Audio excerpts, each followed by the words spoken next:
We are here on Hold My Banner and AP Hoops on Twitter. There have been, quote, mixed signals about Ivica Zubac's availability, but it figures I trip on that word.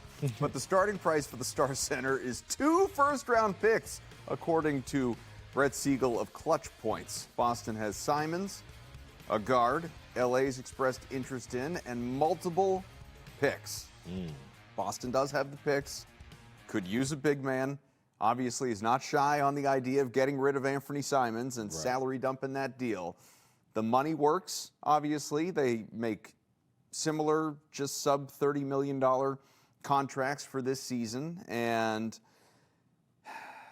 I know I just said, we were talking about this 2 days ago. Like, would you trade Simons to the Nets? What would you need in return? Would you attach a first-round pick if it meant getting Claxton back, that kind of thing? I was very resistant to the idea of having to throw in a first-round selection with Simons. Like, isn't getting rid of Simons and offloading that deal enough? We got to attach considerable draft pick compensation. Maybe I've softened on that a little bit. Simply because the more I think about it, if the Celtics are what they're supposed to be, right, are who we think they are, then generally speaking, those draft picks are not going to be good. You know, it's going to be in the mid to late 20s if everything goes as it's supposed to for the Celtics. Not to say that a late first-round pick is meaningless. It's not, but it is a crapshoot when it comes to obviously the kind of player you're getting. So Zubac. He's been a Clipper. He's been an LA guy, Lakers then Clippers. He's been a Clipper for a long time. Yes. And increasingly better. He's a double-double, walking double-double. He averages basically 16 and 12. He's 32. He's not a spring chicken. No. But you need size, and you need a legit rebounder and rim protector and might just have a taker. Now, the multiple first-round picks, I'm not looking to give up multiple firsts for Zubac, but what about you? So that's the thing. So you talk about how the picks will be in the late 20s, and you get small windows to win championships in this league. You really do. Mm-hmm. And if you... Thank God the Celtics won one. Let me ask you this. Do you believe a team with Jaylen Brown, Jason Tatum, Ivica Zubac, Derek White, Peyton Pritchard, right? And then whatever else you can have around that, obviously Kata, Hauser, maybe some other pieces, whatever, right? Do you think that core group, those first 5 people that I named, could be the start to a championship team? I believe that in the here and now, obviously Giannis could be traded. Could he go to the West? Could he go to another team in the East? I don't know. We'll get to that, by the way. But right now, what you just outlined, I believe you have as good a chance as anyone to come out of the East. Okay. Now, I still think, because you talk about windows, and I know injuries and that sort of thing are completely unpredictable. Right. I still think if you had that roster or a version of that roster, maybe even add to it just a little bit more somehow. Right. But you're going against the Thunder or the Nuggets, I think you're getting waxed. I don't think it's enough. Yeah, I mean, the Thunder and the Nuggets have their own financial issues to deal with. They do, but we're talking about this year. Yes. And their financial issues are not changing this year. Yeah, and I wasn't even necessarily speaking towards this year. I'm more or less looking, I'm still, I know I said, finals, blah, blah, blah, June 5th, whatever. But I'm still looking towards next year. Like, a fully healthy Tatum with some games under his belt, right? Back to hopefully what we think could be MVP level form, right? Tatum, with JB playing as great as he's playing right now, right? And then Zubac adding into that lineup. And then Derek White going back to kind of being the guy that has to be the 4th option versus the 2nd option on the team. So you would assume his numbers and all that stuff would also tick up and get back to the form that they were. I just feel like when you're looking at that team, right? Yeah, you said 32. At that time, Zubac would be 33. Tatum will be 28. JB 29. Derek White 31. Like, that fits in that range. You know what I'm saying? Like, if I have an opportunity, if I'm Brad Stevens, I think that Zubac can at least get me there, at least get the ball rolling towards a championship team, and then maybe whatever. Yeah, maybe you do move Hauser, or maybe you do move a Baylor Scheiman and Jordan Walsh. I don't know what those moves would be, right? To get something that you feel like is a little bit more oomph instead of the depth piece that the Celtics have right now, where there's a lot of guys who are great at playing 10 minutes, 15 minutes, whatever. Maybe you find somebody who can come in there and play a great 25 minutes for you. I would say I'm cool with losing the 26 and 28 first-round pick. I'm cool with that. Well, let me ask you stylistically. Like we've been talking all about Missoula. Every time we mention Sean Grandy's name today, I think he gets $1. So Grandy was on with us the other day. Right. And he was talking about Keita. Yes. And he said, Keita, if not top 5, certainly top 10 center in the league right now, the way that he is playing. Right. Pure center, right? We're not talking about power forwards or anything like we're pure center. If you acquire Zubac, who also is a pure center, 100%.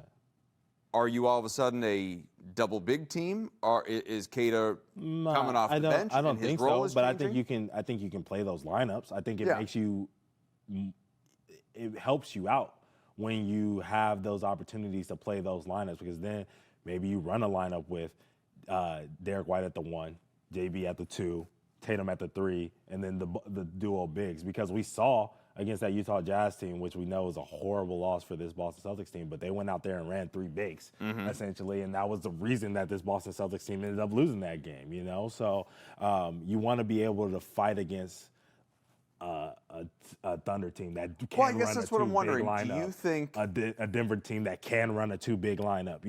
Those teams can go that way. We spent over the last couple of years. I at least spent so much time. I'm sure you did as well, talking about how the Celtics' depth, maybe not necessarily 1 through 5, but certainly 1 through 8, 1 through 9, were as good, if not better, than anybody else in the NBA. 100%. That's not the case anymore, based on the offseason moves. Now, that doesn't mean some of those bottom of the rotation guys that you have aren't showing signs and improving and getting better, and we could maybe one day view them in that light. Right.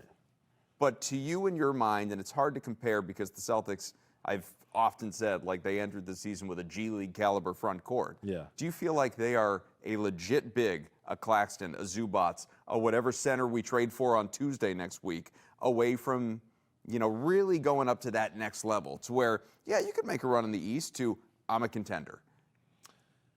Yeah, I do. Because I think a lot of the nights you do go into the game thinking like, all right, the downfall of the Celtics tonight could be the bigs. How often are you going into games right now where you're like, oh yeah, like the downfall of the Celtics could be that they couldn't guard somebody on the perimeter? You're not. Like Jordan Walsh has kind of dissipated those fears for us. JB's dissipated those fears for us. Derek White obviously still doing a great job defensively for this team, dissipating those fears for us. Even Peyton Pritchard playing tremendous defense right now, playing even better than what most people probably thought he could do. So a lot of these defense on the perimeter hasn't been the thing that you've been afraid of. It's been what can you do protecting at the rim? So yes, adding big and then adding JT does put me at this team could be a contender, especially if you're going to get a big like Zubac who does it every night. I mean, this dude is giving you 18 and 10 every night. It's not like he's not the guy giving you 30 and 20 and then the next night getting you 8 and 5. No, That's not consistent. who he does. He's consistent every single night. I love Anfernee Simons. You and I both really like what Anfernee Simons can do in this league. The fit isn't perfect here. He's doing a lot of great things. Sometimes it's not as great when the shot's not going in, right? And the fit's not perfect here. It would be better somewhere else. So when he is having those nights where he's throwing up donuts, we've seen it. Yep. It hurts this team's ceiling. It hurts their ability to do a lot of different things. So having a big like Zubac, who I know, or even if it were Claxton, who I know, every single night it's going to be this. There are some flaws in their game. They don't extend it out to 15 and do all these other things. But every single night, I know they're going to be physical. I know they're going to block shots. I know they're going to get rebounds. I know they're going to put the ball in the hole when they're next to the rim. And then you're adding Keita with that depth piece in the back line to be a sec. Now he's coming off the bench. That's a scary sight. I think they could beat any team in the East and think that they should beat any team in the East when they have the guys playing like how they're playing right now, inspired and playing hard, adding a talent as great as Jason Tatum is, and then adding, a big solidify. I just think that it will take a year You know, well, half a year, whatever the rest of the time for Tatum is. Yeah. And then whenever this trade potentially does happen, to, you know, mesh together and figure that out and Joe to find his team. And then once you had that for half a season, I think next year is a team that would be a team that everybody fears in the league, not just the Eastern Conference, but the Western Conference as well. We're going to keep doing this inevitably until the trade deadline when Simons is either gone or he's then around the rest of the year, and we'll have to drop it, obviously, at that point, because then I can't imagine he's back and re-signed, and what he'd have to come back so cheap. So, before you move on. Yeah. Simons and 2 picks. Now that we've discussed all of this. For Zubac. Zubac, you doing it or you out? And my feeling, here's basically what it is. I'm hemming and hawing because my initial reaction is I'm out. I'm not doing it. But I know it's something I could talk myself into because I do think highly of Zubac, and I believe in a lot of what you talked about. I'm there, like you said, and it's the same thing we talked about Claxton earlier on in the week. Like, not now. Right. January, I'm in. Right. December, I'm out. Yeah. But I think it's something that the Celtics should consider. Yeah, this is the only, I know we got a break. This is the only thing that I will kind of leave you with, I guess. And this report, you know, came from Clutch Points. You know, there was the Claxton one Tuesday. I don't remember where that was from. But the point is, none of this is from like Shams, Shelburne, Haynes, you know, these reputable national NBA reporters, never mind anybody locally here, obviously. But is there an inevitability to this? Right. Is this just, you know, aggregating and clickbaiting and all that stuff, or do you believe that the team is just actively trying to get rid of Simons? Yeah, I mean, it would only make sense, right? Yeah. It's an expiring contract, and, you know, there are assets, but, like, you know, first-round picks do mean something. You know what I mean? And you don't want to have to use them if you don't have to. If you're going to lose this asset, you might as well get something out of it, especially if you can lose this asset without giving up the other ones, like you're alluding to, right? Like if you can go without giving up draft capital and you can get something of worth to you for the Boston Celtics for Anfernee Simons, then yeah, obviously you should be trying to do that. All right, well, Giannis Antetokounmpo theoretically is available from Milwaukee. Of course, now he's sidelined for possibly a month, who knows, maybe longer, with an injury that he suffered last night after these reports came out. And Chris Paul, Clippers gave him the old, get out, go! So he's available out there at the ripe old age of 40 years old, at least basketball old. Talk about these guys and potential fits with the Boston Celtics when we come on back on Nesson Nation.